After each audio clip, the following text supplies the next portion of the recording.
Good morning. How are we? So we're day 4 of the challenge, day 3 of the juice fast for those who are juicing. Wow, what a journey it's been. Hey, it's a big thing, and you think you have that anticipation before you start thinking, what's going to happen, how am I going to feel, but you never really understand what to expect and what's going to come up. And as a lot of you are experiencing who are doing it, every cleanse is very, very different. Because every time it's just that extra layer that comes out, and sometimes we detox heavily, sometimes we don't quite get into momentum and we don't spit out as many toxins, and that's where you need to poke and prod a little bit and take more liver tonics and do more cleansing activities, the oil pulling, the dry skin brushing, detox masks, infrared saunas. There's so many things you can do to really initiate and stimulate the release of toxins. So know that it's all, where you are at right now and what you're experiencing is perfect for you. If some of you are really struggling physically and feeling terrible, and that's not fun, so I'm sending you love. But it is perfect for what you need to do right now, because it's obviously forced you to stop and slow down. It definitely brings up some emotions as well when we feel crap. It's much easier to think, I want to quit, this is really hard, I don't want to do this anymore. So just know that it's all perfect and there's meaning behind it all. And even if you're actually not feeling that bad, you're still detoxing. Like I'm actually probably feeling the best I've ever felt on a cleanse this time around. I haven't had any headaches. I've had moments of hunger, definitely, but not to the extent I have in the past. But hey, it might hit me like a ton of bricks today, who knows? So today I want to focus on weight loss, because weight loss is one of those things that the majority of people who do a cleanse, let's be honest, it'd be nice to have that as a side effect if we're going to put ourselves through, the cleaning, the juicing, and this rigorous routine. I know a lot of you said this is a full-time job, and it is absolutely, and this is why we do it intensely for that short burst of time, and then we can give ourselves a break. So weight loss is never, ever, ever as simple as calories in versus calories out. And that is why a lot of you will be potentially feeling some frustration about the fact that you've consumed nothing but juice, which is virtually no calories. Why haven't you lost weight? Because there are so many other mechanical things at play, physiological things from a cellular point of view, from an organ function point of view, that will determine whether or not we burn fat as a fuel source.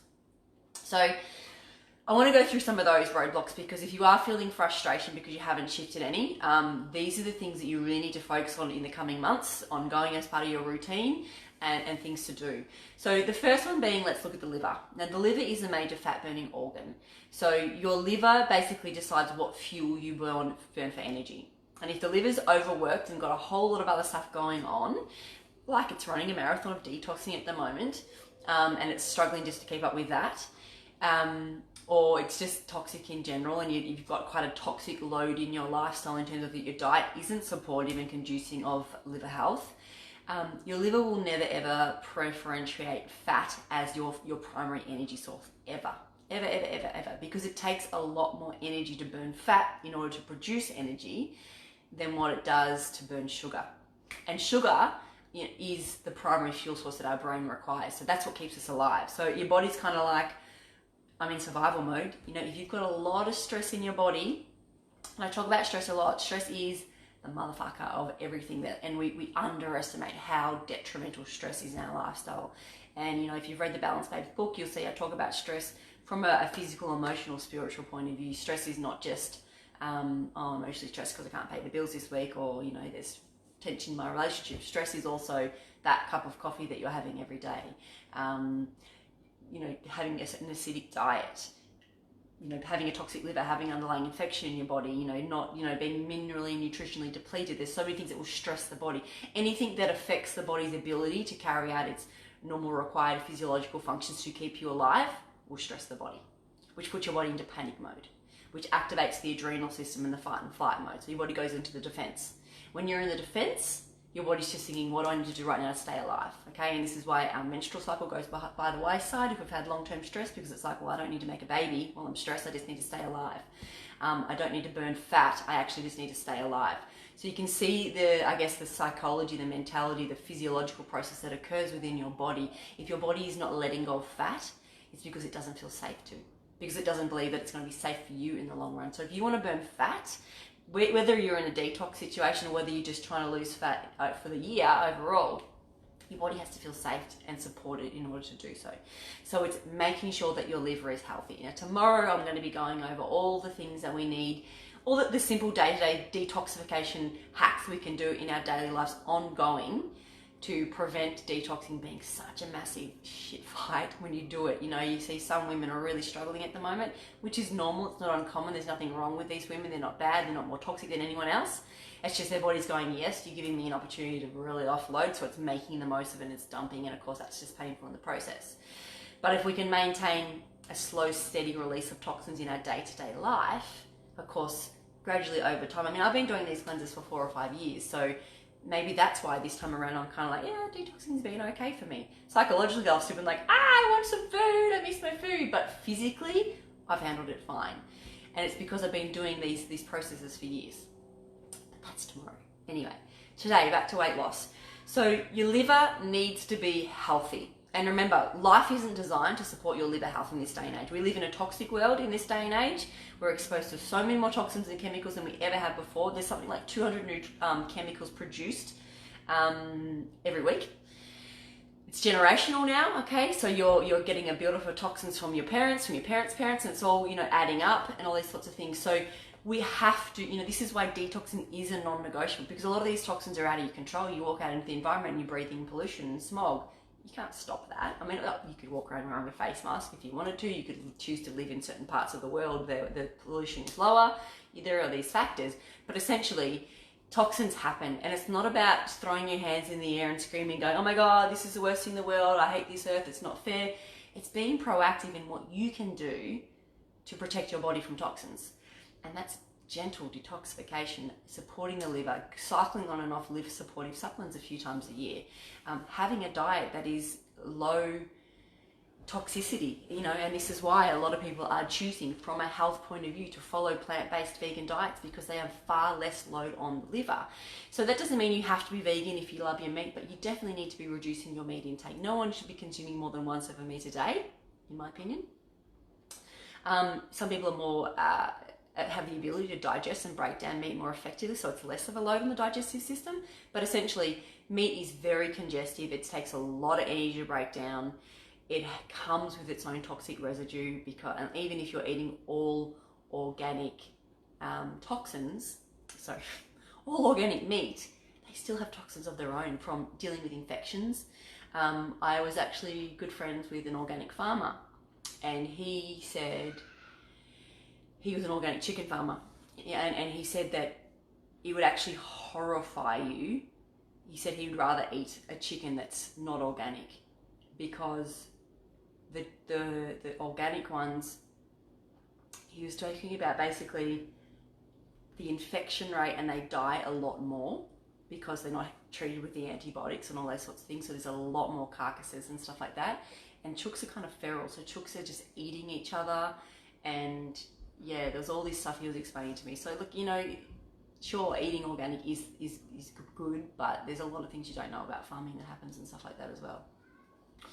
So supporting your liver is really, really important. If you haven't lost any weight over, if you get to tomorrow and you're like, well, this is kind of shit, I haven't really lost so much weight in these 5 days, know that your liver needs a bit of love, and needs a bit of love ongoing. It's not a matter of taking a tonic for 3 weeks and going, whoa, my liver's fixed. It's ongoing work, okay? It's maintaining those things. The next thing is your adrenal health, which we've kind of already touched on. If you're in a state of adrenal exhaustion, or what I call adrenal activation, where you're in that flight mode, which 75% of the population, because we're not doing yoga, we're not doing meditation, we don't have a flood of funds coming in all day, every day. Life happens, right? It's stressful, we're busy. So if you're adrenally activated and you haven't lost weight, I would highly recommend you jumping on an adrenal tonic. Obviously the Balance Babes Replenish Me is a great one, because it really does just calm down the adrenals. It helps basically support the adrenals to go, you know what, I'm safe, I'm okay, we don't have to be in this panic mode. Because that panic mode of being in the adrenal activation stage, it really messes up your immune system in the long term. When your immune system becomes depleted, it increases inflammation in the body, it increases acidity in the body, it puts load on the liver, so it's this cycle ongoing. So that is why in the Balance Babe 7-step hormone healing system, addressing the adrenals is always the first step, because if your adrenals are in fight and flight mode, you can't heal anything else essentially first. Your body can't heal if you're not in that. So really they are the two key areas that need to be addressed and focused on, potentially ongoing, in order for you to lose weight. Now, of course, then you've got, like I said, the other little factors like, movement, really, really important, and it's the right type of movement for you. So some people thrive off high intensity, these F45 gyms and these HIIT and these things, and they're great. But if you're already adrenally stimulated and depleted and you go and do high intensity exercise, you're actually going to make the problem worse. You're going to deplete yourself even more. So if you're in that adrenal activation, or even stage 2 where you're already depleted and worn out and fatigued, slow, gentle exercise, walking, bike riding, yoga, Pilates, Tai Chi, those gentle restorative things that really works on bringing the breath back into the body as well. They're more going to be beneficial for you. Your water intake, such a simple thing, but you should be drinking 2 minimum 3 litres ideally water a day, because every litre of water we burn, we consume, we actually increase thermogenesis, which is the process of heating up the body in order to burn calories. And if we don't have water, we simply can't do that process. So don't underestimate how powerful water is, and filtered water. And that's another one of those things, unfortunately, people think we're doing the right thing and we're drinking our water 3 litres a day, but if you're drinking water that's got chlorine and fluoride and other toxic stuff in it, it's like, 1 step forward, 2 steps back, because you're loading up the liver. So unfortunately, and I say this, it's not fair, we do have a lot of things to contend with in our environment in terms of the way the world's structured and our government's decisions they've made to expose us to certain things. Again, we can't sit around moping about it and complaining about how crap that is. We have to just actively protect our bodies. Now, the other big element of weight loss, and it's one of those things, no one wants to go there. No one wants to go there at all, but it's something that can't be avoided. It's the elephant in the room that has to be addressed if you want to lose weight. It's the emotional element of weight loss. And you hear me talk about this a lot. When our body's communicating with us all day, every day, through physical symptoms and discomfort. And weight gain is a classic example of how our body is communicating with us. And a lot of it will stem back to basic self-love, self-worth, and self-acceptance. If you're looking in the mirror every day and going, I hate how I look, I want to lose weight, you're actually missing the message that your body's trying to communicate with you, because we're in resistance to it, right? We're not accepting it and looking at it and going, all right, body, you're carrying extra weight, I've been exercising, I've been eating well, and you're not shifting the weight. I'm obviously missing something. What do I need to know? So it's ticking off those two physical elements, the adrenal and the liver stuff, but it's actually looking at the body and just going, I accept you and I love you for who you are right now. Let's lose weight together because it's better for us and our health and our long term, but it's accepting that I can love you no matter what, even with this extra 10, 15, 20 kilos weight on right now. And until you can get to that deep place of self-acceptance of where you are right then, your body will probably kick and buck and scream and refuse to lose the weight. So that's an emotional journey on its own, and that is why I do the Balanced Babes Sisterhood groups fortnightly on Monday, because it's teaching women how to self-acceptance, self-awareness, understanding how to listen and understanding the bigger picture, what's going on. People, just start loving yourself, but really we're not taught it. Most people don't know it. It's an ongoing journey for me. I'm 75% further along on my journey than I've ever been, and I'm at a weight where I love my body, and I can look in the mirror every day and go, oh wow, I love my body. But I had 15 years of self-hatred and always wanting to lose that last, constantly rejecting my body, constantly putting myself down, constantly comparing myself to all the other women out there, never feeling enough, never feeling good enough. And my body actually then, in my journey, if you've read the book, I put on 8 kilos in a really short amount of time. So I actually got to a point where I was 13 kilos heavier than what I am now. And that was the final straw for me. I rejected myself. I hated myself. I plummeted into depression. But through that, I guess that really horrible time, I was forced to just stop and really, really learn to go, wow, I get it now. I've never loved myself. My poor body just wants me to love and accept it no matter what. And I got through that, and I started the self-love practices, and I committed to it. And here I am, 7 years later, and I can eat whatever I want and I don't put on weight. I'm very lucky that people, I'm not encouraging don't exercise, but I'm very lucky that, people always say to me, you look really fit. I'm probably the most unfittest I've been my entire life. I was a gym junkie through my entire 20s. I used to train at the gym quite often twice a day because I hated my body so much and I would punish my body. And I'm lucky to exercise once a week now. I'm not proud of, that's my goal for 2020, to exercise a bit more consistently.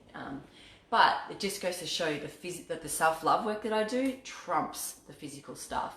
The detoxing, the enemas, the cleansing that I do on a weekly basis trumps the physical exercise from a weight loss point of view. Now, we definitely need to still exercise because it's good for circulation, anti-aging, immune stimulation, supporting the lymphatics, which is why I'm making more of an effort this year. But it's not the most important piece of a weight loss puzzle. It 100% is not the most important piece, and I've learnt that, and I learnt that the hard way. So please understand that.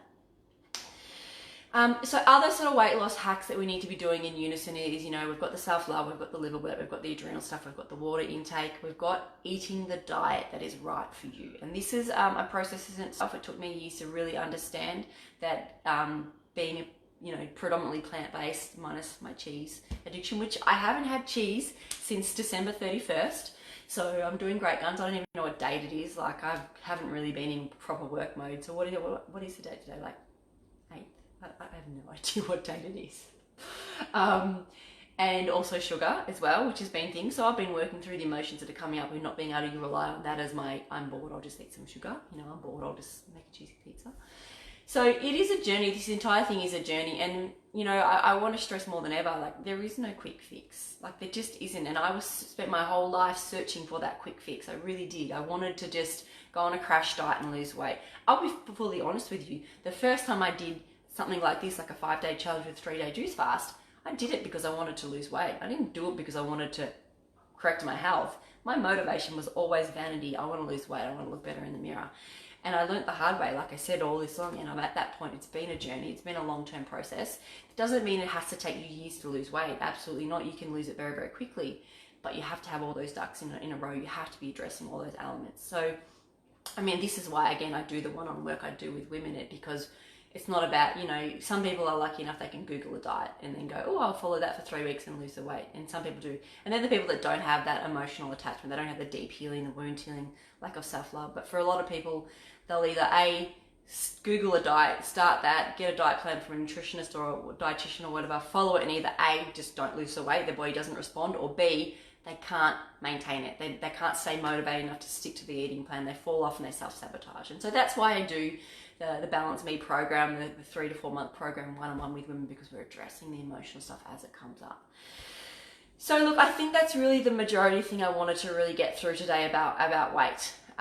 It's not a simple process. It's not as simple as calories in, calories out. It is a beautiful balance of moving your body through exercise, detoxing on a regular basis, loving your liver, supporting your liver, drinking the water, eating a diet that is conducive and supportive to you and your specific body. I didn't go into that in a lot of detail, but eating meat, for some people, they will thrive and they'll feel amazing and it works for their body. For others, eating meat will make them sluggish and congested and put too much pressure on their liver and their digestive system.